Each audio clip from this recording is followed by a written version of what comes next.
How's it going, guys? Today we're gonna play Dead Frontier Outbreak 2. I want to show you guys this. So yeah, here we go.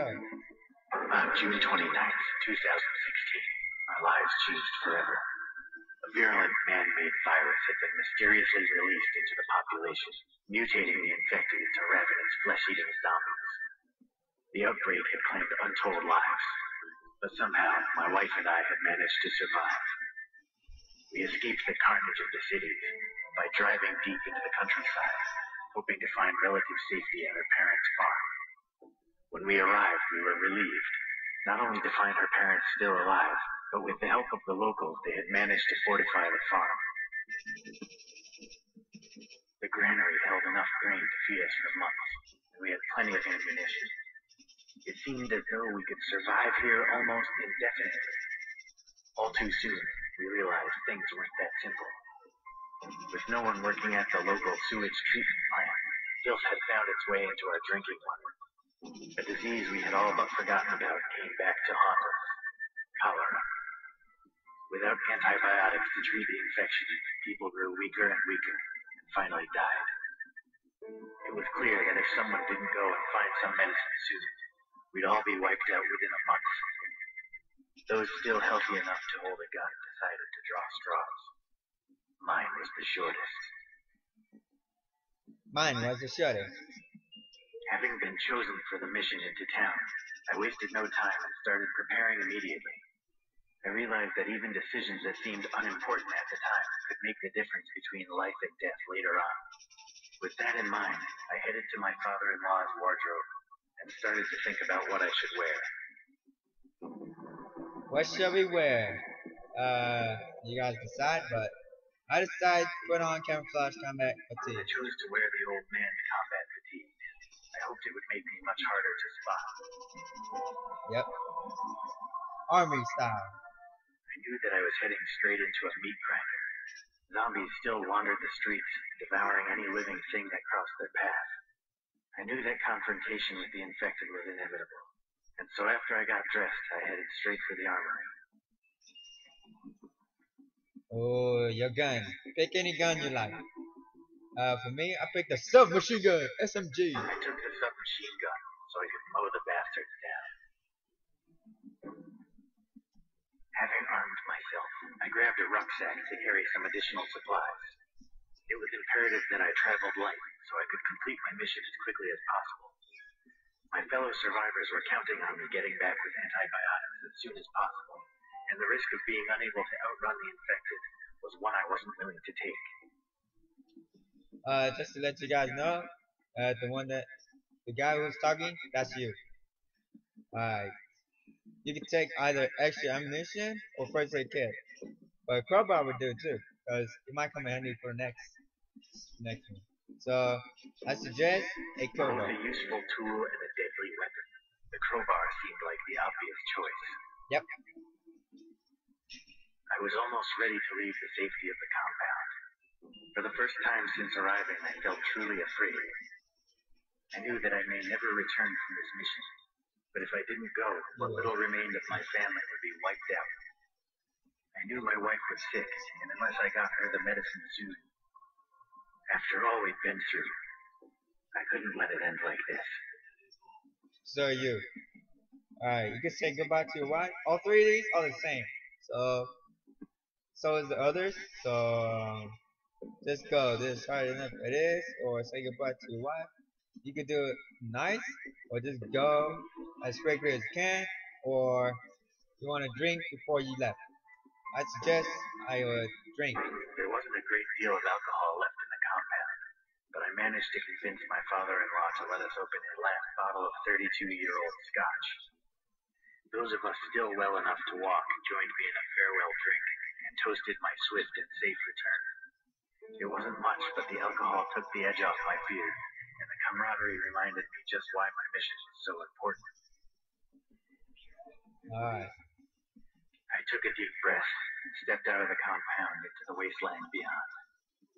I heard the gate swinging closed, followed by the unmistakable sound of it being securely locked behind me. I started walking, and didn't look back. As I began my journey, I realized that I had quite a way to go, and I considered finding alternative transportation. You could just walk to town, find a bicycle, or hotwire a abandoned car. I would find a bicycle. I had to walk quite a while before I eventually spotted an old, slightly rusty bicycle sticking out of a hedgerow. It wasn't in very good shape, but it was about rideable, and still a hell of a lot quicker than walking. Unfortunately, just before I reached the outskirts of town, the chain snapped. I would have to continue on foot, but at least I saved myself a lot of time and effort. After a couple of hours, I eventually came to the outskirts of town. The place had been pretty run down even before the outbreak, and I had struggled to imagine it being any worse than I remembered. I was wrong. Once the streets had been the home of petty gangs and prostitutes, but now they were littered with decaying, half-eaten corpses. The air was thick with flies, and maggots crawled and squirmed among the bodies. I took a moment to regain my composure, and then pressed on, trying not to notice what I was standing on. As I turned the corner, I saw another man standing some distance down the road. I had no idea if it was a survivor like myself, or one of the infected.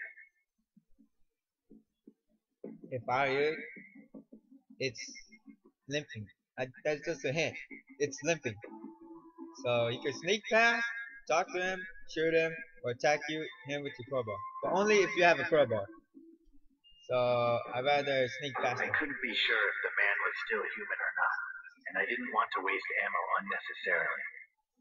There were plenty of cars and other debris between us, so I decided to carefully sneak past him instead. He didn't seem to notice me. Having dealt with the situation, I continued on down the street towards a small chemist. To my relief and surprise, the building didn't show any outward signs of having been looted. The door was closed and the glass window was still intact. I glanced around to make sure there were no infected nearby, and then tried the door. It was locked. Darn! To shoot the lock, kick the door down, or smash the window, or break the lock with the crowbar. If only you have a crowbar. I'd rather smash the window. I didn't see the point in wasting time getting past the door when there was a perfectly good window I could use. Using my gun as a club, I smashed the glass in a single blow. Unfortunately, it made one hell of a racket, and I was really lucky not to have cut myself. As I entered the building and looked around, I realized that the antibiotics I so desperately needed would be kept in the back of the shop, so I carefully made my way towards the counter. Just in front of it, I noticed a body wearing what appeared to be a white lab coat. It was probably the chemist. From the blood stain and bullet hole in his back, I surmised that he had been shot to death. You can ignore it, it's just a corpse. Search the body, shoot it just to be on the safe side, double tap. Smash the skull with the crowbar. For this, I'm ready to go ninja, so I smash it with the crowbar. I hadn't survived the outbreak this long by taking unnecessary chances. I swung the crowbar at his head over and over again, until all that was left was a bloody red mush on the carpet. Not even the infected could survive that. Bro. As I walked into the back room, my heart sank. While the front of the shop had been left untouched, looters had clearly broken in at the back and taken all the medicine. Most likely, drug addicts in search of a fix. I searched everywhere, but the only thing left was a few tubes of hemorrhoid cream. I made my way back to the front of the shop and realized that my mission was far from over. I wondered if I could find any extra supplies before continuing. You can take the cash room register, search for a first aid kit, search for extra ammo, or leave with nothing. I suggest first aid kit. I realized that a place like this probably sold some basic first aid kits and equipment.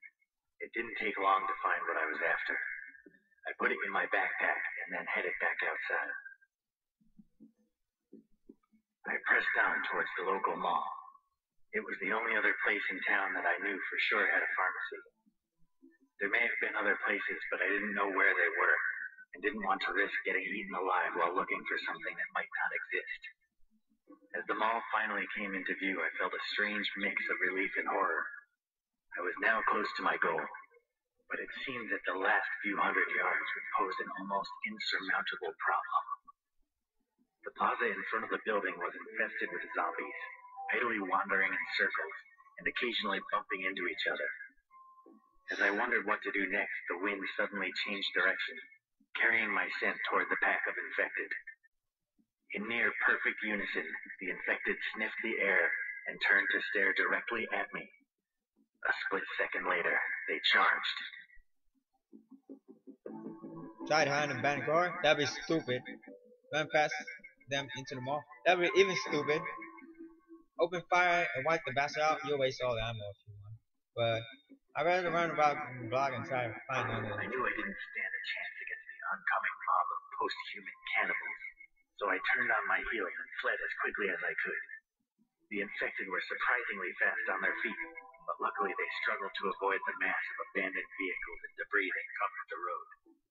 I was able to lose most of them by running around the block, and those that still followed were quite a distance behind me. Awesome. As I returned to the plaza, I realized that not many of the zombies had chased me as I had originally thought. Unable to reach the main entrance, and with the infected now approaching from all sides, I had no choice but to run down a small side alley. There was still a single doorway into the mall, and luckily it was still unlocked. I slammed the door shut behind me.